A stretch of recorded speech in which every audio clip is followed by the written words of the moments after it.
Welcome back, everybody, to another episode of a podcast where these two boys get on the internet and talk about the sport of triathlon. It is Talking Triathlon. My name is Tim Ford. That is James Bell. Jimbo, welcome back, mate. How you going? I'm not too bad, mate. I'm not too bad. You say two boys. There's going to be three of us this week, isn't there? Two Tims and a Two James. Tims. I'm outnumbered by fucking Tims. Yeah, I'm not bad. I'm not bad. I'm in France. I've got a small kitten climbing up my leg at the moment. So if I wince every now and again, for those watching on YouTube, forgive me. How are you, man? Yeah, good, good. We have yeah. There's a lot to talk about this week. I think the racing, the dust has settled from San Francisco. I have a lot to discuss with this race because spoiler alert, I loved it. Thought it was sensational. But we'll get into that later. But yeah, I'm heading up to Cairns. So we're doing this a little bit early because I'm heading up to Cairns this weekend. Cairns for our American listeners. Our Australians will appreciate Cairns without the R. But I'm doing the 70.3 and then there's the Ironman as well that's happening this weekend. But Yeah, yeah, you guys say it as if I'm talking about a collection of empty Coke cans, basically, isn't correct, it? correct. Cans. Mate, the letter Yeah. R doesn't exist in Australia. Like even then when No. I say the letter R, I'm not saying the letter R. I'm saying A-A-A-H, like R. So it's a big, it's a letter that doesn't really exist in Australia. But yeah, I'm heading up for that, which will be good. Nice to get a bit of warm weather. Not expecting much, but see where the run form is. I'm again, if nothing else, running really well at the moment. So Are you racing? yeah, I'm doing the 70.3, mate. I didn't know that. I thought you were going up for business reasons and business reasons only. I didn't realize that you were racing. Bit of both, a bit of both. Obviously got some meetings and stuff, but I mean, the only way to get back on the bandwagon is to start doing it again. So yeah, like I said, this is just have a crack, see where we're at. I've done some, I've been training all year. But yeah, I don't know. I'm not feeling, I don't know. Yesterday I woke up with like a bit of a scratch in the throat and not, and I'm like, of course, like the week of the race, you start to feel a bit shit, but I don't know, got to find the love of it again a bit, mate. Like I think it's been, a fair few years of not really racing as much as I used to. So I just want to get back into that rhythm Yeah, of, yeah. I used to do the race No, like I hear five you. halves a I year. hear you. So I know what you mean. I did book the accommodate or did book the airfares and everything for Europe, my Europe trip, literally just Yeah, before you you're gonna have to record. send me a link to the hotel you've booked in London, and I'll just book the same place. Yeah, so we're there for the T100. Then I'm going the day after the T100 to Paris for the Olympic Games, the men's and women's triathlons, which will be good. Still at this stage, we have not had a few of the teams announced. I think Australia hasn't finished announcing, New Zealand hasn't announced, Canada hasn't announced, South Africa hasn't announced. And of course, Great Britain have not announced. That's The probably big the one. big one that maybe by the time knowing the luck of the podcast, it'll probably be announced after we've recorded this. But you are, as you said, recording with Tim O'Donnell uh, tonight, your time. So maybe it will come out by then. I'm not sure. We'll No, if no, not it's tomorrow. It's tomorrow. Thursday. Okay. Thursday evening, my time. So my So it Friday gives it a morning. bit more time, yeah. Okay. So we'll see. We'll see. Maybe. So you guys might be able to talk about it. Might not. Who knows? But yeah, we'll see about that. But let's talk about. Firstly, sorry if you enjoy this podcast, head to patreon.com/, talking triathlon. Bonus podcasts, WhatsApp group. WhatsApp group was has been a source of entertainment for me this week around the race and everything. So again, I really do enjoy watching the races. I think the weekend the T100 started at like 11 p.m. Sydney time, and I put it on, watched probably more than I meant to, went to bed, woke up, and there was over 200 messages in that WhatsApp group, and I couldn't look because you'd sent me a message saying, just watch, don't check anything, just watch the Yeah, race. yeah. So I did. That Sat, was, I mean, for me, it was like, right, what I didn't want you doing was hopping on, starting where you'd started and almost wasting however many hours while scrolling the WhatsApp group and missing the bit that I was like, look, just start midway on the run, watch that, and then come and talk about it because it's you don't get many opportunities in this sport, in my opinion, to really have that moment where you're like invested in the TV and shouting at it and in that sort of real hyper sport moment. And I thought, well, this is one of them, so you might as well get the chance to see it without it being spoiled. a little perfect segue, right? Like, let's get straight into the T100 San Francisco now. The truth of the matter is that I have a lot to say about one of the races, and then like unintentionally not lots to say about the women's race because the women's race was just an absolute fucking demolition, mate. Like Yeah. a a masterclass or like I don't even know what Taylor Knibb just did a job on every other woman in that field. She was impeccable, impeccable. What a performance by Taylor Knibb, and the rest were good. Like there were some good performances, but I don't really. All I want to talk about is Taylor Knibb because she is so good, mate. Yeah, her bike was the strongest by 5 minutes to the second. I mean, nigh on 5 minutes, 4 minutes 50 something to Kat Matthews, who was the second fastest biker. Um, and Kat is no slouch on the bike. No. So to really that she wasn't first out the swim, but she was in within spitting distance of Imogen Simmons, who did 17 minutes. So Taylor Knibb did 17:23. Kat, I mean, sorry, Taylor then just took control on the bike, put distance into everybody. She had over 10 seconds on Kat coming out the swim anyway. So then to put almost 5 minutes into her on the bike and, you know, an increasing number of minutes to every other athlete thereafter just put her in a position where it was an unassailable lead, really. Um, Running 107, which wasn't the fastest run of the day, but it Didn't doesn't need to matter be. when you've got that sort of lead. Tamara Jewett put in the fastest run with 105.31. Not Um, even like and Kat run a 106, so she was a minute faster than Taylor, so she gained a minute back, but she still finished 4 minutes behind her. Taylor finished in 3:38.01 and Kat finished in 3:41.48. and Laura Phillip was third. Laura Phillip was in third in 3:45.07, so there was a fair distance between Kat and Laura as well. I mean, just from what I saw, it sort of seemed to me at least that pretty early days it was going to be those three because the gaps were big, but it was those three. And like I couldn't believe it every time they do a lap split. It was like she's put more time into them. Yeah, Even the gap's even it's bigger. Eh, it was quite a moment for me um to realize I mean, when we did our picks last week, and it was like I was like, she's coming into the Olympic cycle. She probably won't be up there. I'll put her in second or third or whatever. And then it's dawned on me now that with her, the fact that she's qualified to do the Olympics on the bike, plus she's doing the triathlon, she's such a good biker. It's kind of dawned on me that I'm like, yeah, that not picking her because I think she might be in a slightly different cycle is not justified. She's got yeah. If she's in a race that is 70.3 or over, then she's got the skills on the bike over and above everyone else to really make that difference, and probably at the moment, the way things stand, always be that top pick. I mean, everything you say, I agree with. Like, I really went like, why did I? I've made an error here. Like, truly, Yeah. I fucked this one up. But I genuinely just thought she was, and we saw her race Yokohama, and she was second, and then I think she raced Cagliari, but she was not even top 10. I don't think. Like, she was a fair way back, and I'm thinking, yeah, she's probably just, had a huge schedule, right? The Olympics coming up, mate. No, you're right. Like it was just what an absolute error. But I mean, the thing that really dawned on me when I was watching this race, and I don't know why, but like we spent so long talking about Christian Blumenfeld in particular in his journey to go to become a long distance world champion and then come back and try to win the gold medal. And look, I admit it, Taylor Knibb doesn't have a gold medal. Taylor Knibb has a silver medal for the mixed team relay. She doesn't have an Ironman world title. She's done one Ironman, came what, fourth on debut in Kona. She has much more successfully, in my opinion, been able to make that journey back to short course than Christian has as of yet. Again, I honestly, Christian Blumenfeld could do anything and I wouldn't be surprised. Like he's Mhm. just this enigma to me.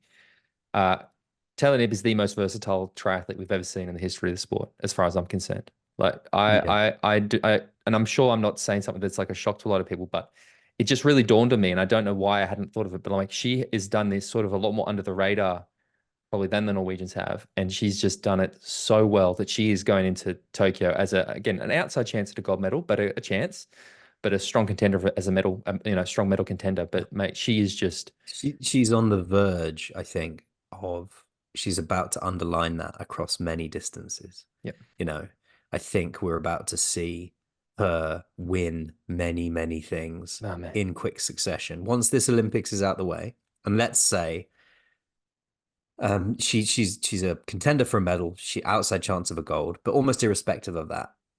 Let's say she gets a gold, it would be like fucking all right, here we go, game on. We're about to see something very special happen here because this will be her last Olympics, in my opinion. And then she's just going to dominate long course for the foreseeable future. I I think I would agree with you, and but I'm starting to go, does it matter with her? Like I talked about the versatility, right? If she is able to flick between the distances as comfortably as she seems to be at the moment, is maybe she'll just focus on long course for the next 3 or 4 years. Like she's been able to race all distances with the exception of Super League, but she's raced all distances, with the addition of Ironman last year and done them all well. So I don't think Yeah, that I there's mean, necessarily need to there specialize, is right? the counter argument to that would be she's good at short course, but she's not Yeah, dominating it's short true. course. And if she didn't do any long course at all, would that improve her short course? Yeah, no, I know exactly what you mean actually, but I think yeah, I think we're about to see. I mean, it's funny, right? And we've spoken a bit about this again in relation to the Norwegians, but like if this is Taylor Knibb who's just pushed the bar so far forward, it's like who comes next? Like this is what always excites me when you see these performances, like what's next? But yeah, look, Taylor Knibb absolutely just destroyed them all. And I mean, look, it kind it's this great contradiction, right? Because you love to see it, but also then it kind of made me go, oh, well, I'm not as, I didn't follow the women's race, so I don't have the same emotional reaction. I mean, obviously, right? It was an incredible finish in the men's, but yeah, I wish it was a bit closer. Like, I just wish it wasn't so, I don't know, like obvious that she'd won it from about halfway through the bike. Yeah, I mean, it was quite a unique day. It was a cold day with a very, very fast current on the swim, coming into a surprisingly hilly bike course, and then a sort of flattish, brutal run in the cold. I know that I spoke to David Tilbury Davis, and he said that Ash was just having one of those days where the cold had got to her, or in his opinion, he hadn't spoken to her at that point, and it had just, I think a lot of athletes probably had that kind of experience. I think even on the Not commentary, right, Taylor Dave? though. Yeah, but like Dave said that, he thinks that the maximum that Ash could make up is probably 5 minutes. Like, even if she had a best stage, she was what, 7.5, 8 minutes down off the Yeah, bike. Like, I just think, I mean, at this point, Taylor Knibb, I see her winning 70.3 worlds again. I see her winning the T100 series. Uh, agreed. I mean, look, nothing takes away from Taylor's dominance. It was yeah, of unbelievable, and course. Yeah, she's yeah. she's going to show us over and over again. But on this day, with a swim like that, that's going so quickly and helping everybody out so much, it negates any benefits a fast swimmer's going to get and amplifies the benefits of a fast biker because it means you're Woman's not. also a really good swimmer, though. Like, Yeah, I it's. know she is. I know. I know. I'm just sort of decoding it a little bit. Hmm. It's Well, look, it was a strange day, I think. well, I don't really like it. I just don't have that much more to say about the women's right. Like, it was Uh, one amazing performance, a series of other performances, and like well done to everybody. But like Taylor Knibb just the shadow she cast is very big at the moment. Unfortunately, yeah. for most of the other women in the field, like there's Taylor Knibb's blocking out a lot of the sunlight, just And through her brilliance. standings wise, she's having not done all of them. She's in fifth place. So first place in the standings is Lucy Charles-Barclay. Second is Ashley Gentle. Third is India Lee. Fourth is Paula Finley, and fifth is Taylor Knibb. Wow, So wow, wow, and wow, wow. she ain't that far behind. Lucy Charles has got 56 points, and Taylor Knibb's got 35. Well, let's turn our attention to the men's race, because I have a lot to say about this one. This one was something completely different, and I mean, I think the obvious place to start is the swim because I did not. I mean, I made a series of picks, then I then changed my picks based on, I guess, discussions around the swim and stuff, and expecting this swim to be really hard, and it was not. It was. What did they say the pace was? 41 seconds per Yeah, 100. Rico Bergen was the fastest. Bogen was the fastest swimmer in 14:08. Just Now, I want to start this because I have been an advocate for Rico, race in, race out. And the one race comes along where I don't pick him to be up there animating things, and he fucking comes out the blocks, doesn't he? Fucking hell, what a bloke, what a boy. same with. Rico Bogen, mate. Well, I'm here for him. what frustrates me so much is I had Carl Smith as my second pick. Like genuinely, I had Martin, Kyle, and maybe Sam Long in third, and I talked myself out of it. And again, same That would thing. have been I've been. such a call. If you'd picked Martin and then Carl Smith in second, that would have been such a call. It was just good race, and like there's look. Firstly, I think this course. It's this great debate, right? On the broadcast, I thought the course looked terrible, right? And again, it's just the nature of it, right?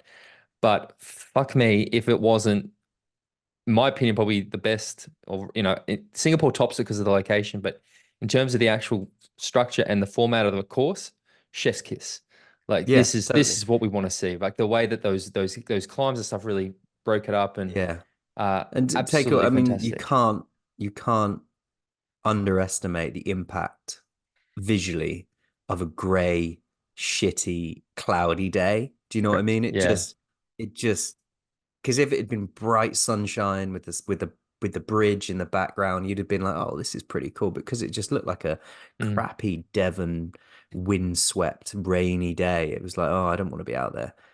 But like you say, the formatting of the course, the swim, the bike, and then the way the race played out was amazing. And it became pretty clear early on that it was going to be three of them fighting for the win on the run. Yeah. Um, Yeah. when the run started, I mean, Rico Bogen got the fastest swim, Sam Long got the fastest bike. There was a bit of toing and froing at the front. But when they got to the run, I remember the commentators saying, "Oh, Marten Van Riel isn't anywhere near the front. He's way back." It was within a minute, 2 minutes. He was up there fighting his way through the front. He caught up with Carl Smith, who'd had a flyer off the front, taken over from Sam Long, and then it became the two of them. Kyle's little rubbish backtrack was a bit strange because I was like, mate, just keep going, keep going. But Yeah, I mean, even taking a few steps further back, watching the bike in particular. Now, I put out a tweet that mostly a joke, and I sort of stand by it. But I said the best thing about this race is it shows how entertaining a draft legal long distance race can be. Uh, to me, the drafting. Look, I'm not a guy who sits there and goes, "Oh, the drafting, the drafting, the drafting." Uh, I don't even know if they had marshals on the bike, to be honest, because there was a series of you could hear yarning commentary going, "What the fuck is going on?" Like there was a yeah, series of baffling decisions, and honestly, like I almost just thought of it as like there's going to be draft. Who cares?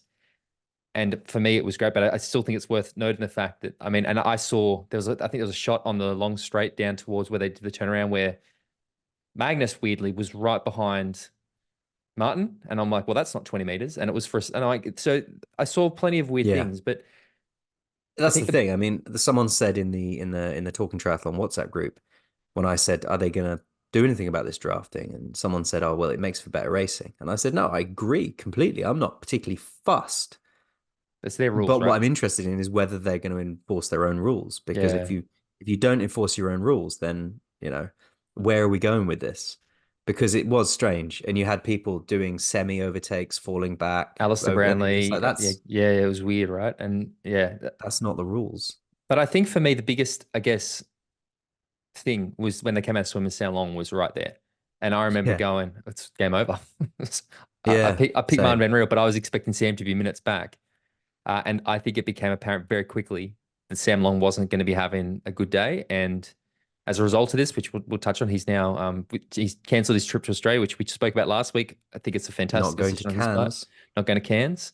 But what we, as you sort of were left with, was this race where I think there was a group of like five or six off the bike, and then the three went away, and it became an absolute three-person show for the remainder of the race. And Yeah, so Carl Smith was leading off the front of the run. He was caught by Marten Van Riel, and then eventually Rico Bogen joined the party, and it became a three-way tussle and it was just shoulder to shoulder, and yeah, it shows how gripping the sport can be, yep. even when it's just three people running together, because at different moments, each of them is suffering at different times. And Martin played a very, very cagey race. He sat off the back of that group pretty much, didn't lead throughout the whole run. I'm genuine. Like I really watched it, and I thought. Like I didn't even the whole time. I reckon for 17 and a half kilometers of that race, I thought of the run race is like, well, Martin's got this. Like Martin doesn't look like he's hard. He's just sitting back. He's letting them do their thing. He's in complete control. And then it turned out to be a proper sprint. I was like, okay, maybe I misread this a little bit. But Yeah, we speak yeah, about our boy Rico a lot. And again, the reason I like him is that he impacts the race and the broadcast. Like he attacked on the run. He looks like he wants to die. Like he adds such an element to this race that we don't like. Martin didn't emote at all. Like he was stony faced the whole time. I mean, we've seen the finish photos of Kyle. Kyle looked like he aged about 40 years during that run, and then projectile vomits at the finish line. But Rico's looks like he's haggard, and then he attacks at like he attacked before turnaround. I still don't understand what the point of that was. Like, wait until you take the turn I and then loved it. accelerate out. I But loved it. it's so We good, were mate. there was while you were asleep, there were messages going backwards and forwards in the group, and someone at some point said, "This was near in the end. Who is going to be the one to attack first?" And I said, "It's got to be Rico. It's his Rico. only play. Yeah, I mean, he's exactly. got to sort of a kilometer out. He's got to try and have that push, and he did. He gave a push, and I said, "Well, that'd be it. That's his play then." And they caught him. And then he fucking went again, and you're just like, "Oh, he's attacked again. Fair play. I love Uh, it." some more, I guess, comments. I still think they need to eliminate the lapped athletes. Like, and I love Dave Yeah. McNamee. He's a friend of the show, but I didn't like having that lead group, Dave McNamee, and then the chase group. It's just again visually like the fuck is going on here, and it's like Yeah. I still think I understand, but he was 16 minutes back at that point. I think it's just time to be like, listen, mate. McNamee lost time just because his arms were so wide when he runs. It's aerodynamically inefficient. It slows him down. It's like a sail. Well, I actually thought when I saw the splits in the game, I was like, there's an error. Like there's something wrong. There's no way that that Dave's lost nearly 20 minutes on the bike. Uh, Alistair Brownlee, I don't know. Yeah. Just wasn't nowhere. Like nowhere. Maybe I would have thought the conditions would suit him really well. The course He had would a have good suited him run. really well. He Did had a he? good run, Okay. you know, relatively speaking. We finished. That's the plus, right? Like he didn't seem to Yeah. capitulate. He seems to have actually gotten through it. So that's a positive. But Someone put in the group, and I didn't see this, so I can't confirm that he put shoes on for the run from the I swim heard to that the too. bike. Yeah, somebody said that too. I saw that because he certainly dropped back, right? Yeah, yeah. Um, Whether that was to protect his ankle or his calf or something to because we all know when you're barefoot running, you're right up on your toes, aren't you? You're mm, putting all that effort through your calf and your Achilles. So, maybe a sensible choice depending on how sensitive his but anyway, we're but coming then, into the final finishing straight, yep. and it's Kyle Smith that goes off the front at that point.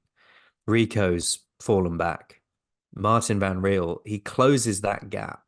You've got that wide shot from the drone, and you're seeing them from the and Martin closes that gap so quickly to Kyle Smith that I thought it was going to be a clear overtake and there was going to be distance between them by the time they got to the finish. But Kyle must have upped his pace to match Martin's, or Martin used a surge to catch him and then started to falter because they came down that finishing straight shoulder to shoulder, mate. And with the foreshortening of the camera, you couldn't make out who was in front and who was behind when they crossed that tape. Well, actually watching it, like since it almost looks like Kyle falters just before the line or something, like to my Yeah. eyes. And like truly just a wonderful, wonderful finish. I mean, I've seen a lot of people say it's the greatest finish ever. I respectfully disagree. I think that we have seen like we tend to have a very short memory in sport, and we this isn't the first sprint finish. It won't be the last sprint finish. It was exceptional, but I still think it was not like I'll put Lisa Norden versus Nicholas Spirig at Yeah, the Olympics. I mean, look, you can appreciate how amazing and enjoyable something was without it suddenly being the best thing you've ever seen. Yep. And that shows the polarization of our world at the moment. It's either fucking brilliant or it's shit. It's the internet, isn't That's, it? you know, But um, we've I mean, seen many sprint finishes always good, and people say best race ever. Yeah, best T100 we've seen so far, I think, yeah, in without terms of the question for actual me. race. Yeah. I mean, Yeah, this is why, and I cop a lot of shit for it. This is why I'd like to see some draft league or long distance racing because this is what you want. And the biggest challenge we have with long distance racing traditionally is we end up with what happened in the women's race. One person so far off the front that it's sort of, unless something goes wrong, it's lots of just individual effort. This was three guys literally running shoulder to shoulder for 18 kilometers, finishing in a sprint finish, which is what you want. And it was like I was up arms in the air watching that finish, yeah, like absolutely loving same. it. and that's what you Saying want. I was screaming because I'd obviously picked Martin for the win, so my vested interest was for him to win. So I was shouting at my computer when I was watching it. Ooh, Come on, yeah. son, you can do it. And he I did. think we both messaged each other after because we've joked about it a lot, but like the chosen one, mate, like he just really is to Yeah. me. He is. He's again. I've said it. He's my favorite athlete doing the sport at the moment, and I He's love it. five for nothing as I well know. on at the middle distance. I You know, yeah, it shows to me, and again, I'm not trying to be controversial here though, but it also does show to me that you add a few more of these short course guys, and I'm not talking like the people that have. I mean, Marten Van Riel fourth at the Olympics. Like you add more of these guys to the mix, and you add the Hayden Wilds, you add a Christian back in, you add a Vincent Louis, you start to add these guys who are going to transition post Olympics. I think the dynamic of these races is going to change a lot from next season onwards, even probably post Olympics when some of those half season contracted athletes come in. But yeah, mate, this was exceptional. This was an absolutely fantastic race. I loved it. I loved everything about it. I loved the course. I mean, have you even seen? I don't know if you've seen this, but there's a whole bunch of photos. You don't really get it on the broadcast. Mate, they were airborne. Like they were going down those hills. They were going over bumps, and they were airborne. Their bikes were in the air. It's the coolest shit. Like I wish they had that in slow mo with the camera. They did that slow mo camera a few years ago when they were going through transition. Set that slow mo camera up there, and you show them literally lift off the air and come down and land. That was so cool. But yeah. exceptional race. Give us an idea. How are the things standing at the moment? Where do we have? Who's leading? I guess Sam Long. Yes. So bear with me 2 seconds. I have just dropped the ball on that for a moment. That's all right. Where am I? What am I looking for? Standings. So Sam Long is leading the T100 with 70 points. Yuri Kulin is in second. Magnus Ditlev is in third. Carl Smith is in fourth. And then it goes, descends down from there. But Marten Van Riel, having done this one race, is in ninth place. So he's in the top 10 already, just ahead of Rico Bogen, our favorite athlete, with Alistair Brownlee in 11th. So, yeah, Sam Long still holding strong at the top of that list. Now we wait until London, and we will be in London. So just over a month away, month and a half away. Just over a So month away. I need to book my hotel. I'll send you Should we that go and have a link. chat with Tim O'Donnell about it? Yeah, you certainly can. So I will leave you to chat with Tim O'Donnell, and we'll be back afterwards. As we just said, we are joined by legendary triathlete Tim O'Donnell. We've sacked off the substandard Tim and got ourselves a proper Tim for the rest of the podcast. How are you, proper Tim? You all right, mate? I'm good. I'm good. Glad to be on the show. Good stuff. So, for those that don't pay enough attention, tell us a bit about you. What's your place in the sport right now? What are you doing? What do you consider your main interest in triathlon right now? Well, I think first and foremost, I'm a fan of all the pro racing going on right now. It's insane. It's so fun to watch. But yeah, I've stepped back from Ironman racing. Um, Definitely focusing on the family now. We had our third baby. Rennie and I had our third little guy, Jameson, 6 months ago. So it's a busy household right now. I'm Yeah, doing some fun racing. I'm doing the Xterra World Cup in Quebec, bringing out the whole family. that would be And for cool. that, yeah, I mean, Xterra is such a cool vibe. I did Beaver Creek last year, and at this point, my days of chasing world championships are over now. It's just how do I, like, so many of us that are in the sport, how do I find fun ways to really enjoy being a triathlete? And for me, going off road and being part of the festivals at the Xterra events are a big part of that. And then, of course, we've started our coaching group, Salty Bears. So Rennie and I partnered with TriDot, and we're growing the team. I think we have between our community level and our one-on-one athletes and our assistant coaches athletes, close to 60 athletes on the team right now. So we're having a great time. Had a big team event at Ironman 70.3 Boulder last weekend, and Amazing. just enjoying being on the course in a different capacity. It's a hell of a community, eh? It really is. Yeah. It was crazy. I was at Ironman Texas with our athletes, and I was actually nervous, like I was doing the race. It's a responsibility. You want your athletes, they put trust in you, and you want them to succeed. So it's been fun being there to give back in a different capacity to the sport. Absolutely. How many people are you coaching at the moment? Personally, I have about 12 right now. Okay. I think Rennie, I tend to say yes to everything, so Rennie's trying to keep me I'm not saying yes to too many athletes, so I don't get overwhelmed. And so when you're looking at doing an Xterra race, like you say, you've taken your foot off the gas with the Ironman racing, the long course racing, racing for championships. You're going to do an Xterra. Is that purely for fun, or is there an element of competition there for you? And how many hours a week are you putting into training for yourself on that one? I am definitely training like a 43-year-old dad who works. I am not training like a professional athlete. Right now, I'm like, no, honestly, I'm like 10 to 12 hours a week right now. Yeah, okay. And actually, I'm just a plan. I use my own plan on TriDot and I kind of follow that. And I just don't have the pressure that I did when I was, training full on. But I did a relay at Boulder 70.3. I didn't swim super well. I took like 5 months off out of the water. It's been the longest break I've had swimming since I was 9 years old when I started swimming year round. Yeah. So it's been a little bit of a shock getting back into training with swimming. But yeah, I do want to, like, I'll get to the start line and I know I'll fall back into my race mode. The fitness probably won't be there to back it up that long, but that's all right. Well, I'm 39 years old now, mate, and I think I've always trained like a 43-year-old dad with kids. And I've raced triathlon since I was 13, so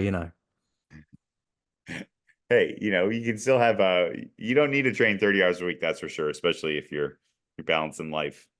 And I think that's a big part of our coaching philosophy. Well, that's a hell of a foundation to build on, isn't it, really? Do you coach a range of abilities, or are they sort of all high end performers, or is it? No, we don't. We are not. We don't coach professionals. We are focused on moms, dads, husbands, wives that want to find joy in triathlon and balance with their work and family life. Just because, we've seen it all over the years, and we want triathlon to enhance people's lives. We don't want it to hurt their lives. Absolutely. So you're known obviously for your amazing results throughout the years, but also you're well known as the man that had a heart attack during a race. How is that health-wise now? Were there any implications following that, or was it just a moment in time and you've had some checks and everything's normal? Where are you at with that? No, I appreciate you asking. Everything's great. It's something that I'll always have to pay attention to. I had a soft plaque rupture and it filled up my LAD, which they call the Widowmaker 12% survival rate. So the fact that I survived is amazing, and then that I had very minimal damage to my actual heart muscle. Scarring was very minimal, and my heart still pumps blood pretty well. So I really dodged a lot of bullets. Yeah, but I still have to pay attention. I do my scans. I work with a company called Clearly that has a very specific heart scan that actually can show unstable or a soft plaque, and it can predict your risk of another heart attack. So right now, my predicted risks are like very, very minimal. If I'm not going to say non-existent, but everything's looking great. So you still deal with things like angina, and you can have chest pains, and you got to be careful about getting dehydrated and arrhythmias and things like that. But for the most part, everything's going really well. Good news. I mean, to survive something referred to as the Widowmaker is an amazing thing in itself, but to survive whilst finishing a triathlon is something beyond human, I think. Yeah, I still give Matt Hansen was one of my old training buddies, and I believe he is ranked #1 in the Ironman Pro Series right now. I still give him a hard time because I still beat him in Miami, even having a heart attack. So I remind him that quite frequently. I bet. So let's have a chat about the sport, where we are now, and what's been going on. I think we should start with the T100. It's the hot topic at the moment.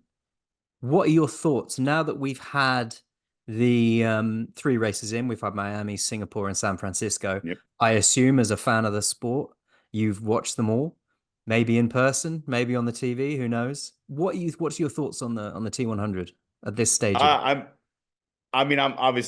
I'm a huge fan of the sport, and I was involved with the PTO for years. This is the first year I haven't been involved. I'm not surprised to see the people that have starting to shine right now. It'll be interesting to see how Sam does now that some of the Europeans are coming into play. I don't think Miami wasn't the biggest field, but then you see a guy like Marten Van Riel coming and racing so well in San Francisco. I Yeah. think things are going to get really interesting. It was a fairly easy men's victory to predict, in my opinion, that one. But then when you saw the race play out, it could have gone a totally different direction, eh?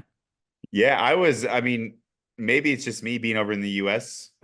We don't hear a lot about Rico since he won 70.3 Worlds.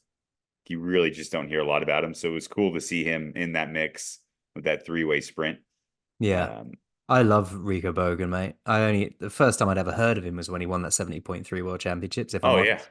And then ever since then, he's an animator of a race. You know, he gives it his all. He wears his heart on his sleeve, and to see him up there competing for that sprint and going as early as he did, I think that was the only card he had to play at the end. There was that Yep. early sprint, and he played it, and it was cool. It was cool.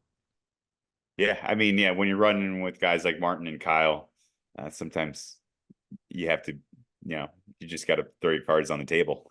Oh, absolutely. It's you gotta risk it to win it, haven't you? Right, right. So, And Magnus was training in he's been training up here in Colorado. So I thought he had a really solid race as well. oh, for a man that's But coming off the back of an injury, I think he did fairly well, eh? yeah, and I mean, I don't even know if it comes down to that run speed. I'm not sure he's quite has that finishing pedigree that the other guys have. No, he's got to have not a gap really, but he's certainly got to have a gap on certain athletes, hasn't he, coming off the bike? Right.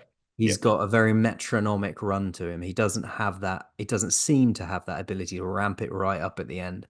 So he's got to have Hmm. some distance and just pick those that are ahead of him off and hope that the fast movers behind him don't catch. Yep. Absolutely. So But I far, mean, sorry, go ahead. no, I was going to say with the women, is there any way that Taylor doesn't walk away with this? I mean, this is something that me and Tim have been questioning for a while is her she's got a natural ability, it seems, at anything sort of middle distance and above. When it Yep. comes to the Olympic distance, she's going to be in that conversation in Paris for a medal, and I think she's got a small percentage of a gold medal chance. On her day, it could happen. Anything 73.3 and above, she seems to just be completely dominating. I honestly think she can go down as the GOAT in long course racing. It's looking that way, isn't it? I It's mean, her power on the bike is insane. And I mean, she threw a wrench in USA Cycling's whole plans for the Olympics. I mean, they're going to be down a female cyclist and the road race now, yeah. I mean, like his I predict that she's not going to do the mixed relay. I don't think she'll do that. I'm predicting that she'll do the Olympic distance race as an individual, and then she'll focus on the bike race. What are your thoughts as an American? Do you think we'll see what are Taylor? the do you what are the days? What are each days? I can't remember off the top of my head, but it's not the cyclist. I think the bike is before the triathlon. I think it's about a week Right. before. The TT's before, I if I believe so. believe. Yeah, yeah, about a I week. think she's going to do it all. You think she's going to do it all? I think she's going to do it all. Look at her. I mean, she's doing Kona and like she's already doing it all, right? Why would she stop? Is it her choice though, or is it the selectors that will make that decision? Because you look at the other Oh, athletes right. they've Hmm. picked Taylor Spivey and Kirsten Casper. I think two athletes that might be more suited to that mixed team relay. It's a good point. I mean, she does have the experience. They have a silver medal from the last Olympic Games. We strayed into the Taylor. Olympics, mate. Let's leave that for a bit later. Let's stick on the T100. How can you not? It's the Summer Olympics, right? So we've had three races. We haven't had any repeat winners in the T100 yet. Yep. We've got Sam Long leading the way in the men's and Lucy Charles-Barclay leading the way in the women's. So you're predicting Taylor Knibb to take the women's overall once we see her clear the Olympics, a focus on the T100, some 70.3 and then Kona. Yeah, I don't believe she's doing an Ironman this year. So, I Oh, mean, Nice, Nice, isn't Lucy. it? Sorry, not Kona, Nice. Yeah, I mean, Lucy just announced she's doing Nice as well. So, I think anybody that can focus on the T100 is going to have an advantage if you're not mixing Ironmans into it. Yeah, yeah. And so yeah, I think if we see Taylor focus on that T100, she could very much walk away with it. The domination on the bike. Me and Tim were saying earlier in the podcast and the introduction to this one, we recorded Yeah. it the other day. It's like she's head and shoulders above the rest of the field, isn't it, on that bike? Yeah. There's no comparison. I don't think I've seen a difference like that in triathlon for a long time. Yeah. It's night and day. I feel like Daniela, when she first really broke through in Kona, well, her Kona 18 bike was kind of like that, right? Like Yeah. just next level, but Taylor does it every single race. Yeah, we're seeing a worrying repetition going on, aren't we? It's like, Right, I right. mean, worrying in a good way. It's worrying if you were her competitor, let's say. As fans of the sport, we're going to get to see possibly one of the greatest eras of domination we've ever seen. Yeah, I mean, she's so meticulous. I see her. She trains with our strength coach Aaron, and so I've had the chance to watch her these last couple of years, and she's just so meticulous. She's I don't I don't see how she doesn't keep doing this. You know, she doesn't seem to be on the edge. She seems to be in a good spot. It's gonna. I don't know. I think we're seeing greatness form in front of our eyes right now with her. So as an ex pro yourself, you've raced some of the best in the world, you've beaten some of the best in the world. If you were in that field facing somebody like Taylor Knibb, who's gearing up to possibly have this era of domination, what do you do to try and raise your game so that you can bring yourself to race and beat someone like Taylor Knibb? What do you put in place?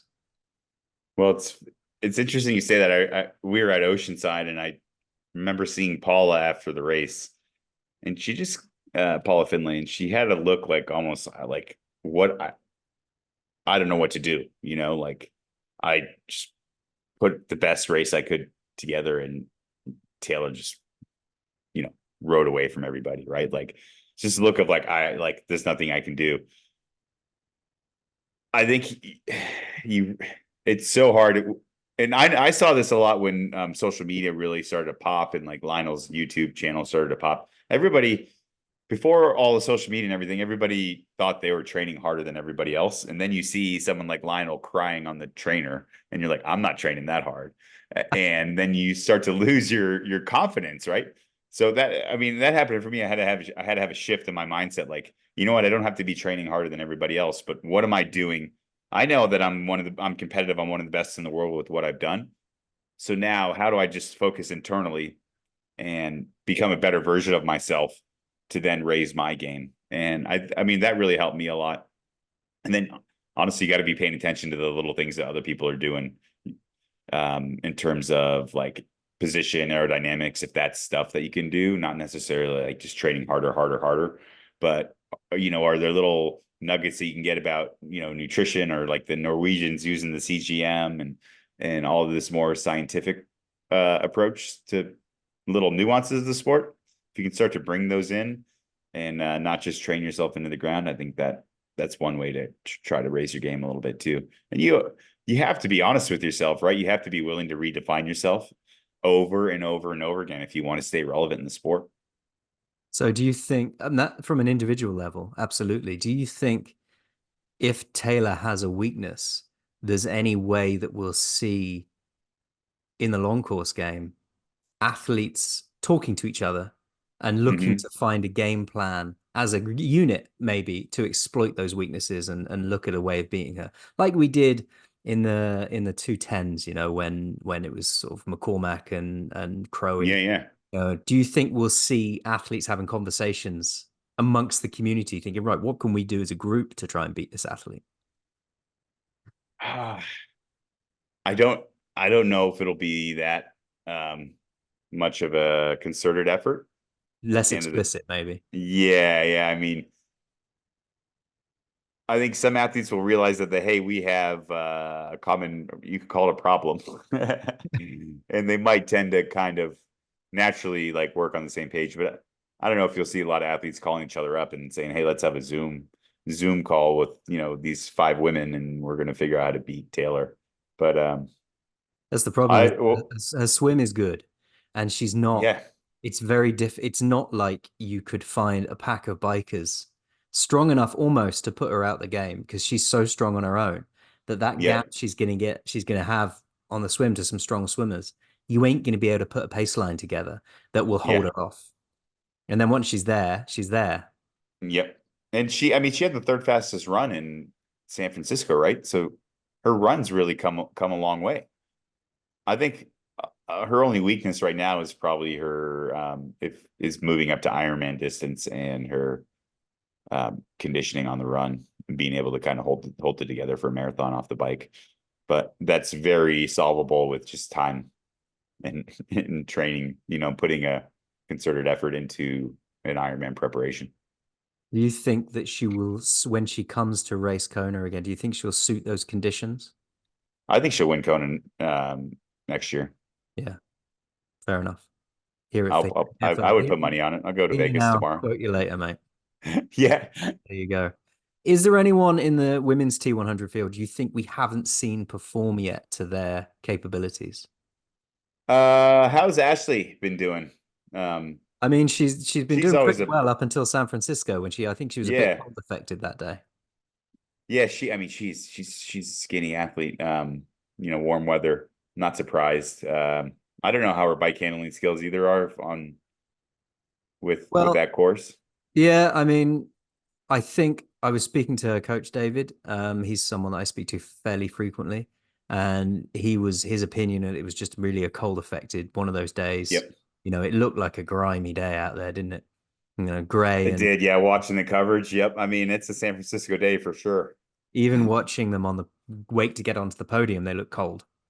Yep. Yeah. Honestly, I mean, you look at the top 5 and the players are all there, right? Yeah, they are indeed. They are indeed. India Lee's having a good season as well. It's good to see. Yeah, I've loved watching her come along the last couple of years. I've always seen her at the kind of the challenge or the clash races. Where I think she started to make a name for herself over here in the US at least. So on the men's side, Sam Long is leading. He didn't have the day that everyone expected in San Francisco, despite only coming out the water 50 seconds down due to that really strong current. He was there on the bike, but he drifted back on the run. And then we saw the three-way sprint for the victory between Bogen, Kyle Smith, and Marten Van Riel. I picked Marten Van Riel for the win. I'm taking that one, but my God, it was close. My God, that was close. Well, Sam, I remember this in one of the years, I think it was 2015 when I did Kona. I remember Sebi was in that front group, Sebastian Kienle. And I'm like, oh crap, Sebi's already here. But sometimes when you when you're in that different race situation that you're not used to being in, sometimes that really just throws a wrench in how you race the day. And I think that might have been kind of something that might have happened to Sam last weekend. What kind of oh shit moment? I'm right. Yeah, oh, I'm here. And now he's not in that push attack mode where that beast mode that he thrives in, right?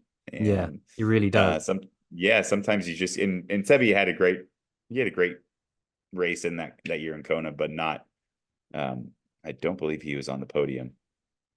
I love Sam Long's attitude to racing. It's kind of all or nothing. And he keeps himself motivated and inspired throughout the race. He doesn't seem to race on anger. He races on energy, Yep. I remember training with Sam when he was a young gun and he was doing mile repeats with me on the famous Monarch Road where Brownlee and Rennie would do mile repeats. And this is 10 years ago at least. And he was just like he races just so happy, but just crushing himself as well. And he absolutely shattered himself on that training session, but it was all the steps that he was taking to be the athlete that he is now. I think his wife might have saved him too. I don't think she is letting him go to Ironman Cairns. I think he was supposed to race Cairns this weekend. Yeah, I was quite forthright in my views last week on the podcast that I didn't think that was a good idea.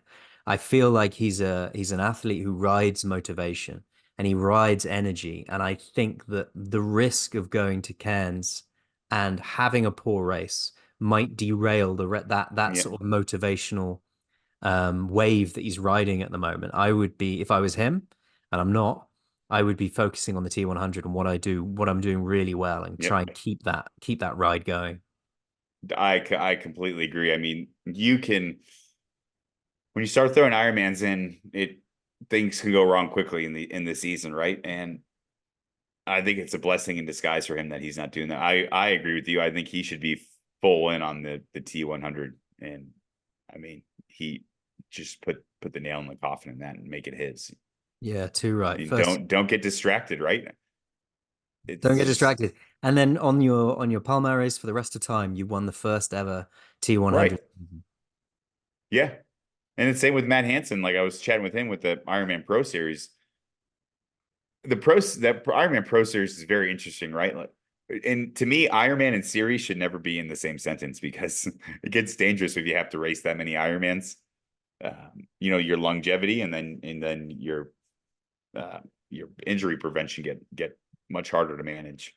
But Matt Hansen is one of those guys that can race a lot of Ironmans, and he's going to do a ton. I think he's going to do Placid and Kona and maybe another one, but he hasn't performed in Kona like he's wanted to at a world championship.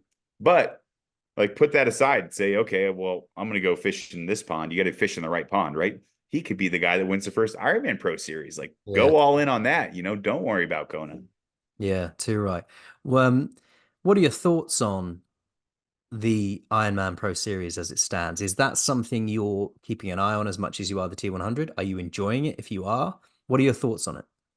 I personally think there's too many races in the Ironman Pro Series. It spreads the talent out. You don't get the really big fields that you want to see. I personally prefer the PTO's method of, hey, let's try to get the same men and the same women racing each other over and over again.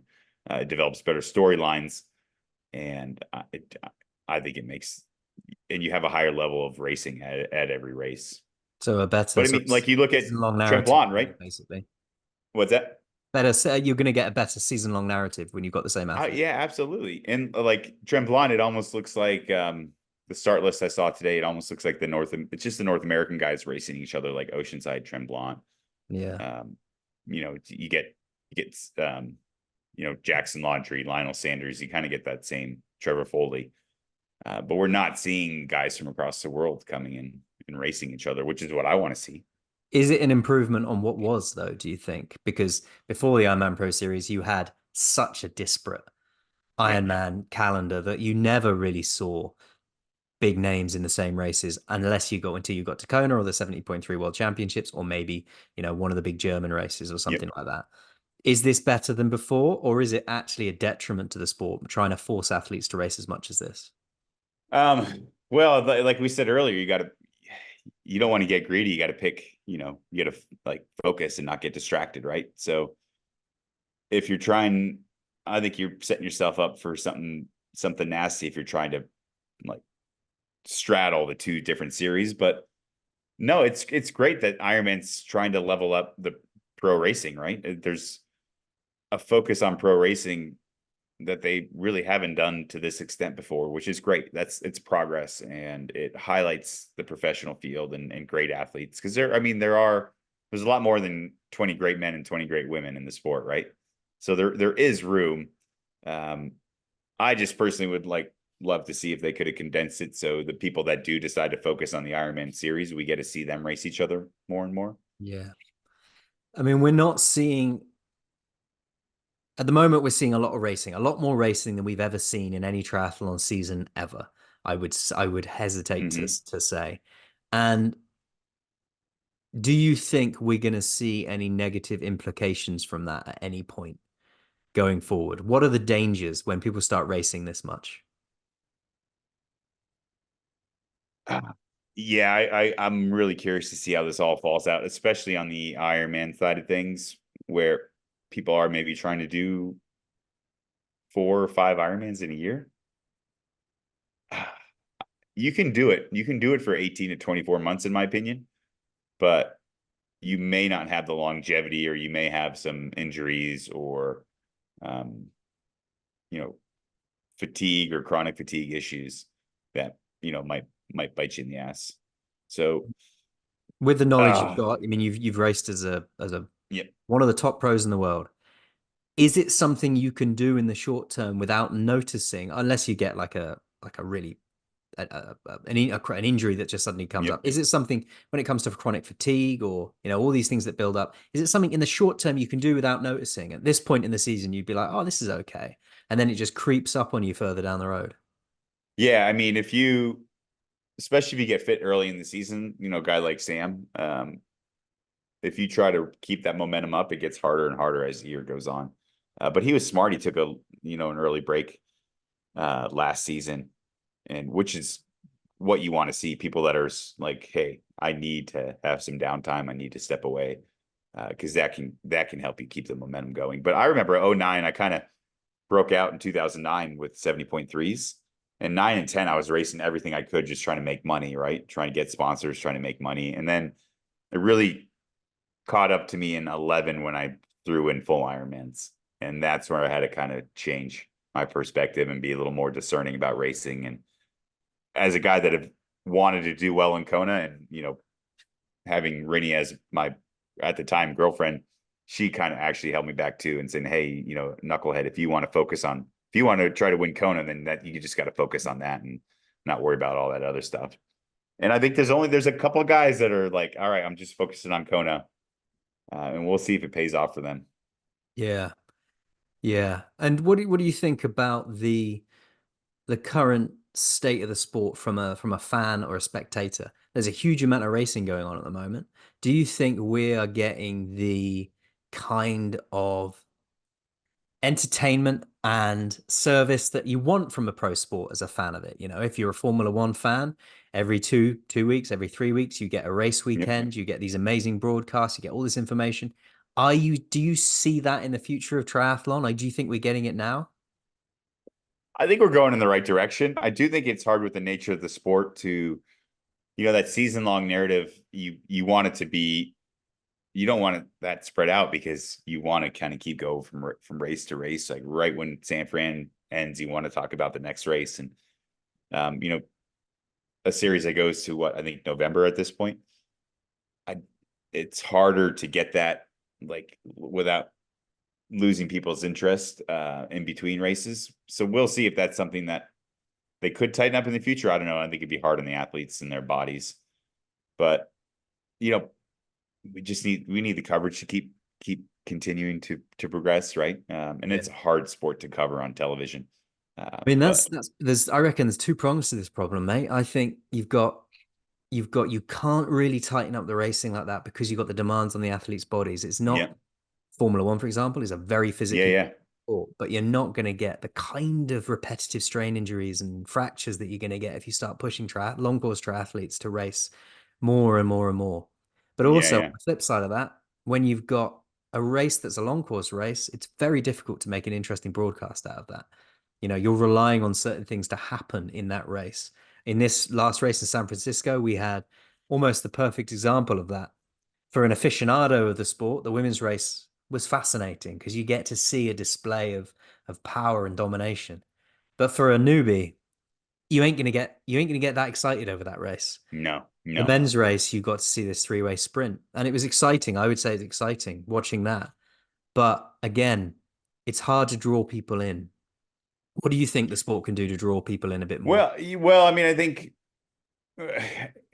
there needs to be an ability. And I don't know if this is just a restraint they have with the broadcasting capabilities, but if you can pivot to sub stories within the race, I think that's going to help the people that aren't that knowledgeable of what's, the sport, right? So if Taylor Knibb is crushing everybody, let's not have a camera on her the whole time. Well, you should as backup, right, in case she crashes or just melts down or whatever. But you need to be out there picking the little stories, like if two of the women are going head to head for third or whatever, or there's some exciting dynamic someplace other place in the race. Make sure you get that, and just be willing to talk about the drama of head to head racing. It doesn't have to be just the person that's in first place. Yeah, too right. And I suppose that will come over time as the broadcast capabilities improve, because it's the ability to flick between, like you say, different storylines in the race, and even like have interviews interjected and interesting narratives from previous races and stuff like that. Well, I Right. think one thing they Right. are Right. really getting right at the T100 is the commentary. I'm really enjoying the input from Frodo specifically. I think he's fantastic on the commentary team. And Yeah. Rico You know, I think is great as well. everybody, like triathletes, like we're all generally like nice, positive people, right? And like a lot of people don't want to say anything mean or offend anybody, but I think Jan does a very good job of being like, no, why is he doing this? You know, like very like matter of fact, like, oh man, like that's not a great move or whatever. So he can add some excitement to the coverage in that sense, where he's not just um, agreeing with everything that's happening in the race, right? Yeah, absolutely.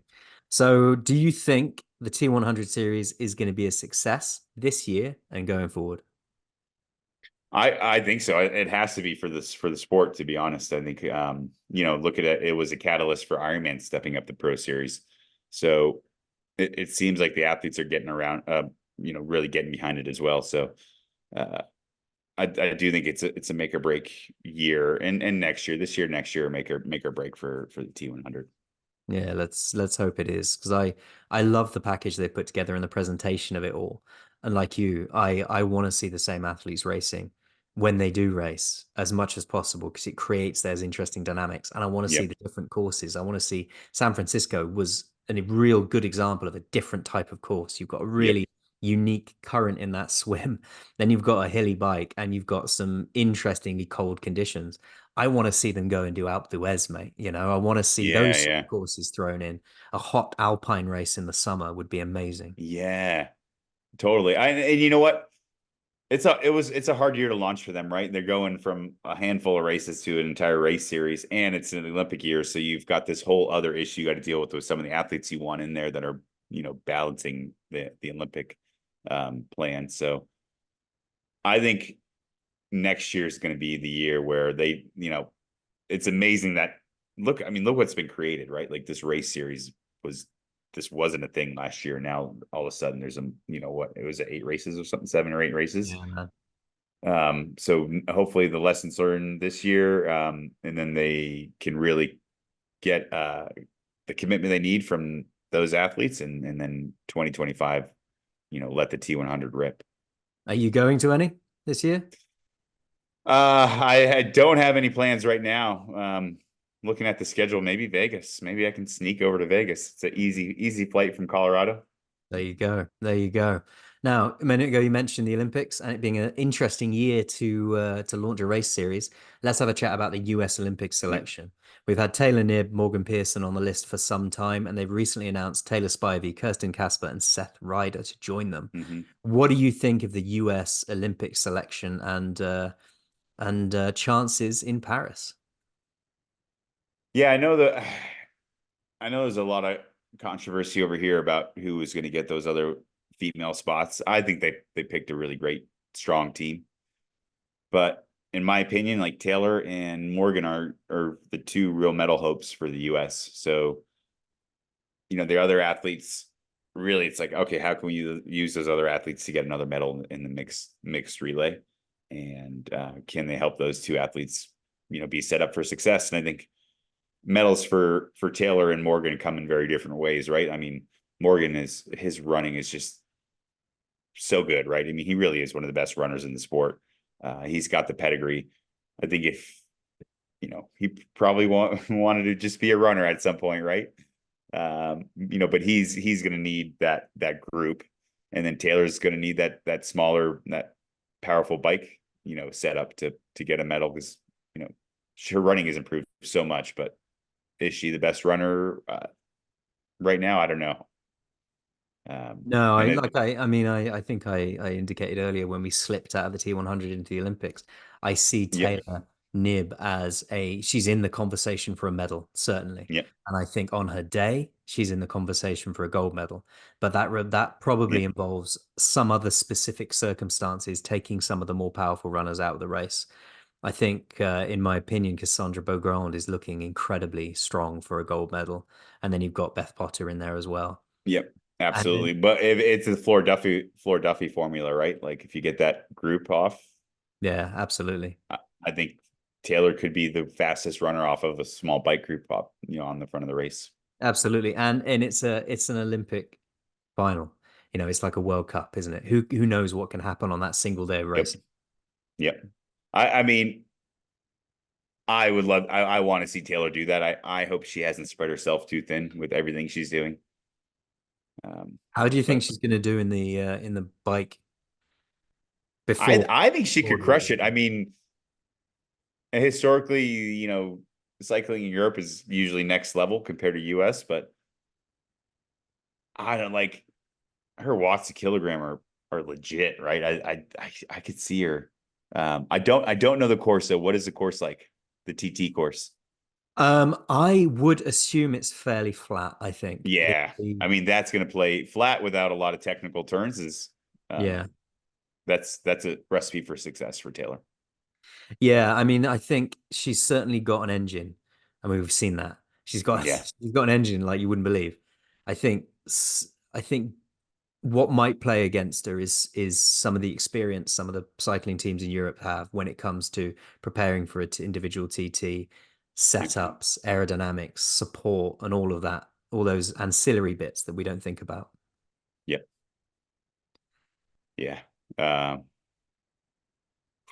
I don't it's we were talking about this the other day. How many athletes have qualified for multiple sports in the same Summer Olympics? Yeah, it's unique, isn't it? I think I It's asked yeah. who did I ask? I asked Tim Hemming if any triathlete had ever done another sport at the same time, and he couldn't remember. I think there were a couple of Paralympians that had done it, Yep. but I couldn't remember. He couldn't come up with anybody um in the Olympics who he could remember off the top of his head, any names. So you have someone like Julie Swale, who would have she was on the Olympic water polo team, right? And Okay. but not in the same year. She was an Olympic water polo player that went to triathlon, or Sheila Taramina, Olympic swimmer that went to become an Olympian in triathlon. It's But that same year thing, isn't it? it's the same year, yeah. That's what makes it unique. Because I think you can be an Olympic swimmer and then graduate to triathlon when you've Right. aged out of your sport. Yeah, yeah. Especially if you look at like some of the open water swimming talent now that could potentially cross over at some point. It's going to be an exciting summer, right? Oh my gosh, I can't wait. I love the Summer Olympics. Yeah, so do I. So do I. I plan to be there. So it's Oh going to man, be it's good fun on amazing. the ground. I've never been to Paris. Well, this Yeah, year's the year, mate. This is the it is one. the year. Get yourself there. Imagine just, hey, Rennie, you got the 3 kids for 2 weeks? I'm gonna go watch the Olympics. Oh, they'd enjoy a trip to Paris, wouldn't they? They would. But I think Izzy would probably rather go to Europe to see Taylor Swift than the Olympics. Oh, tie it in, mate. Tie it in. Spend the big bucks. Yes, yeah, just go all in. That's the way to get permission. Buy everybody Taylor Swift tickets and That's true. there Yeah. you go. Little distraction. Oh, by the way, I'm gonna go. So what else is happening in your world at the moment? Um, yeah, I mean, obviously the coaching thing's going great with Salty Bears, and we're still looking on new ways to improve performance, and it's been fun working. I work with Delta G, the ketone, the original ketone creators. I don't know a huge amount about ketones, mate. You're gonna have to populate my mind a little bit. I've heard the word many times, but I don't have much information. Well, ketones are another fuel source. The body usually breaks it down in the liver and creates them, but Delta G is an exogenous ketone for basically providing fuel, and it's been shown to be the preferred fuel for the brain, given ketones or free ketones or glucose. So a lot of athletes are using it for training and racing right now, Is and it a it's drink? been Is it a drink? next level. It's a drink. It's a little shot. Does it It taste does nice? not taste good. No, it does Does not not taste taste good. nice. No, no, James. It's the juice is worth the squeeze, my man. Trust me. Lucy Charles-Barclay is working with them as well, and a lot of athletes take it. Most of the cycling teams are, and that's how I learned about it, because there was controversy years ago that the cycling teams were using these like ketone shots as like energy boosters, and what it really does is help you focus, as well as use your carbs efficiently. So, Okay. really an amazing tool for racing. And I used them in Kona 2019 when I had my kind of biggest performance there. And at the time, they weren't being talked about a lot. And now they've kind of come on a scene as a game changer. Well, that's interesting. Yeah, Wow. actually created in Oxford. Oh, there you go. Is Yeah. it something you Yeah. take during a race or sort of before? Or Before and kind of 2 hours, every 2 hours. So you want your uh, blood ketone levels to be kind of above 2.0 when they measure it. And, if you're doing, kind of a half a shot or like 15 grams every 2 hours, that usually can bring you to that point. But a lot of the athletes now are using it for recovery as well. So ketones right after you finish a workout, and then wait 30 minutes for your carb, protein, whatever your food recovery is, and it just helps with the metabolism in your body and helps the recovery process as well. okay, interesting. I mean, they always say that if you're going to do, if you're going to have post-exercise sort of protein, it's always good to have it with some carbohydrates or something like that to help the absorption, don't they? I suppose this is Right. some helps stimulate that beforehand. Yep. Yeah. And it helps the body actively, efficiently use the carbs you're intaking. Cool, man. So Because if I mean, we can all try to take more carbs, right? But are we using it like in a race? Like, oh, I'm up to 150 grams of carbs. Well, what are you actually processing, right? Like, wouldn't you rather take yeah, less, yeah. process more, and be more efficient? Mate, my problem it ain't the race day carbs. They're all my problem's the carbs I have the rest of the time. God, they taste so good. I hear you now. I get mine from red wine right now, so Yeah, yeah. not the For best. catches my my vice. There you go. That's amazing. So if anybody out there wants to find you on the internet, mate, check out your Salty Bears. Is it Salty Bears coaching group or anything else you're involved in? Where can they look? Yeah, just go to timandrini.com and that'll take you to everything you need. Cool. And Yeah. how's the family? How is the family now that racing is so? Good. Yeah, well, I mean, I feel like we're busier than ever. Rinny's commentating for T100 and Ironman events, and also coaching and with the kids. So we're on the move, but we're gonna get out to the mountains next week and do a little family camping trip. So we're gonna get off the grid for a few days. That sounds good. There's Just nothing better, no better decompress. holiday than a camping holiday. Oh yeah, do some horseback riding, get out to some of the mountain lakes. It's gonna Perfect. be awesome. Mate, good luck with that Xterra race as well when it comes around. I will keep my eye on you and see how you Oh, get on. yeah, fingers crossed. Cool, mate. Look after yourself. Thanks for coming on. All right, thanks, James. Cheers. And we're back. I'm sure that was an absolutely exceptional talk. I'm sure that Team GB had been announced and you guys got to discuss all of that good stuff. Brilliant as Let's always, hope mate. so.